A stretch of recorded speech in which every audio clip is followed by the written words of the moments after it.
नमस्कार विद्यार्थी मित्रों। आज हम स्टैंडर्ड 9th की कविता युग और मैं समझेंगे। इस कविता के कवि है नरेंद्र शर्मा।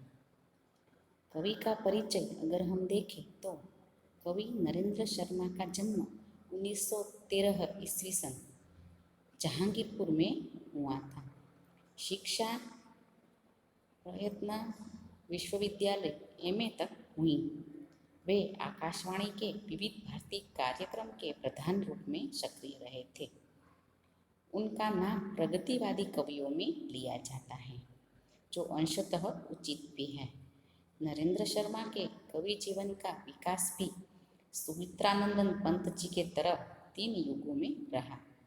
पहले प्रेम और विरह के छायावादी गीतकार रहे, फिर प्रगतिवादी कवि के रूप में और अंत में अरविंदवाद दार्शनिक के रूप में।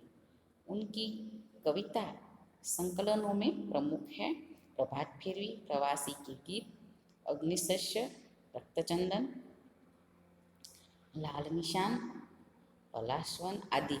कविता संग्रहों में अतिरिक्त नरेंद्र जी का एक कहानी संग्रह भी है, कड़वी मीठी बातें।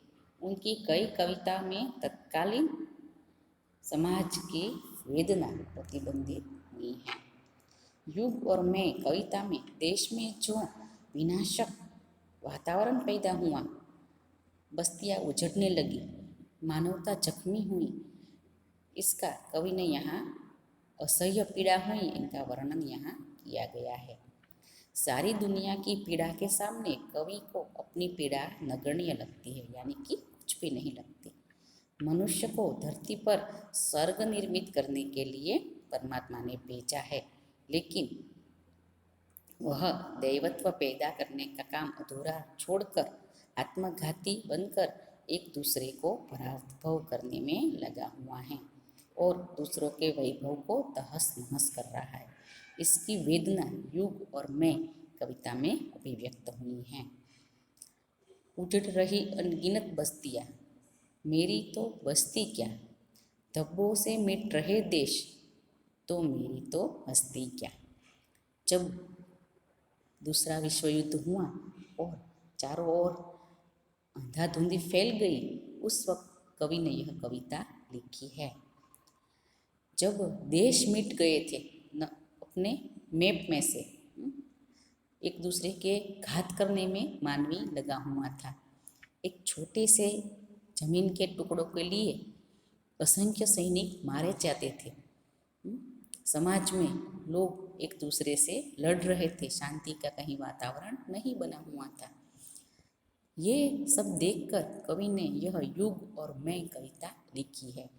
उस वक्त का जो युग था, जिसे हम कहते हैं उस वक्त का वातावरण था, उसमें से कवि ने यह कविता लिखी है।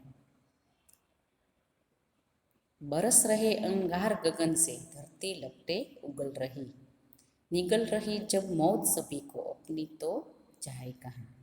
दुनिया के दुख की कथा है, मेरी तो करुणा कथा। कवि कहते हैं कि जब बम फटता है तो मानो अग्नि उगल रहा हो ऐसा होता है। धरती तप्त हो गई है, तपी हुई है, तो मेरी तो जो छोटे छोटे दुख हैं मेरी दुनिया के, वो तो इसके सामने कुछ भी नहीं है। जाने कब तक घाव भरेंगे इस घायल मानवता के, जाने कब तक सच्चे होंगे सपने सबकी समता के। जब दुनिया पर व्यथा पड़ी है, मेरी तो बड़ी व्यथा।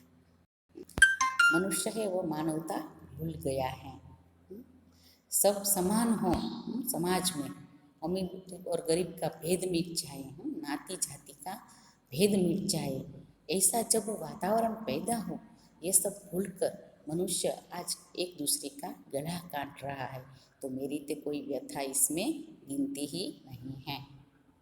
खोल रहे हैं 7 समुंदर, डूब जाती है दुनिया, नाम था लेता किससे, गर्क हो रही यह दुनिया। डूब रही सब दुनिया, अब मुझे डूबना गम तो क्या। 7 समंदर खोल रहा हो, ऐसा लोगों का गुस्सा उगला हुआ है। ज्ञान लेने की बजाय लोग एक दूसरे का घात करने के लिए मचे हुए हैं। इसमें मेरा गम तो कुछ भी नहीं। हाथ बने किस लिए, करेंगे भू पर मनुष्य स्वर्ग निर्माण। कवि कहते हैं कि भगवान ने मनुष्य के हाथ किस लिए बनाए हैं। भू यानी कि धरती पर स्वर्ग का निर्माण करने के लिए। बुद्धि हुई किस लिए, कि डाले मानव जड़ता में प्राण। बुद्धि किस लिए दी है, कि जड़ वस्तु में भी प्राण डालकर उसे जीवित बनाया जाए। लेकिन आज हुआ सबका उल्टा रुख, देश उल्टा आया क्या। लेकिन रुख यानी कि वातावरण उल्टा हो गया है और सभी लोग इस विकास की जगह विनाश की ओर जा रहे हैं। मानव को ईश्वर बनना था, निखिल सृष्टि वश में लानी। मानव ईश्वर को भूलकर खुद ईश्वर बना हुआ है। निखिल यानी कि ये सारा जगत अपने वश में करने के लिए दौड़ रहा है। काम अधूरा छोड़ रहा आत्मघात मानव ज्ञानी। सब झूठे हो गए निशाने, तुम मुझ में झूठे तो क्या। आत्मघात करके यह सब अधूरा काम छोड़कर मानव चला जा रहा है। सब झूठे हो गए हैं, तो इसमें तो मेरी कोई गिनती ही नहीं है। एक दूसरे का अभिनव कर रचने एक नए भाव को।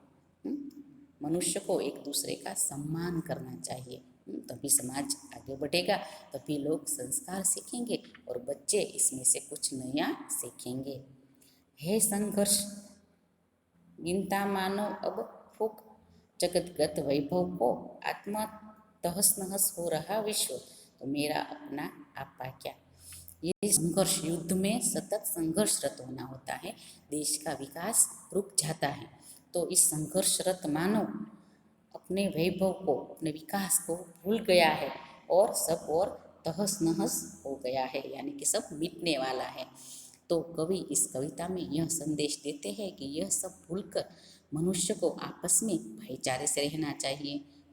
समाज में एक दूसरे से कंधा मिलाकर विकास के लिए अपनी शक्ति को लगाना चाहिए। लेकिन लोग ये सब भूलकर एक दूसरे देश को मिटाने के लिए एक दूसरे पर बम डाल रहे हैं और चारों ओर अंधाधुंधी छाई हुई है। तो लेखक कहते हैं, कवि कहते हैं कि जब यह सब है तो मेरी तो कोई व्यथा, मेरे दुख का तो इसमें कोई गिनती ही नहीं है। हमें देश का सोचना चाहिए, देश के विकास के लिए यह संघर्ष या युद्ध बंद करके देश को कैसे आगे लिया जाए, यह कवि ने यहाँ बताया है। तो आपको इसका स्वाध्याय गूगल क्लासरूम में लिख के भेजना है। Thank you.